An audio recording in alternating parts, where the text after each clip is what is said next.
అప్పులు ఆమ్దాని లెక్కలు పబ్లిక్ తిప్పలు ఇచ్చిన హామీలు చేయాల్సిన పనులు కొత్త చట్టాలు ఇట్లా బొచ్చడి చర్చకొస్తాయి.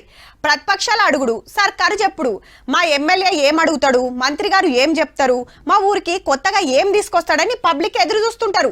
లెక్కకైతే అసెంబ్లీ మీటింగ్లు చాలైతే గివ్వే చర్చకు రావాలి. కానీ ఎప్పుడైనా జరిగేది ఒక్కటే, చర్చ తక్కువ రచ్చ ఎక్కువ. ఈ తాపకు ఇంకింత జోరుండేటట్టుంది. ఈ నెల 23కెళ్లే తెలంగాణ అసెంబ్లీ మీటింగులు 24న మండలి శురు అవుతుంది. 25 నాడు బడ్జెట్ పెడతారు. మొన్నటి ఫిబ్రవరిలో నడవంతర బడ్జెట్ పెట్టిండ్రు కాబట్టి పార్లమెంట్ లో మంగళవారం సెంటర్ పైసల మంత్రి నిర్మలమ్మ పూర్తి బడ్జెట్ పెడుతుంది. మన రాష్ట్రానికి సెంటర్ కెళ్ళి ఏమేమి వస్తున్నాయో చూసుకుని అటెన్కర్ 2 రోజులకు మనతానే పెడతారు అన్నట్టు. మొత్తం 10 రోజులు నడుస్తాయట మీటింగులు. రైతు భరోసా, రైతు రుణమాఫీ, కొత్త RRR చట్టం, తెలంగాణ రాజముద్ర, తెలంగాణ తల్లి విగ్రహం మార్పుల మీద చర్చ పెడతారట అసెంబ్లీలా.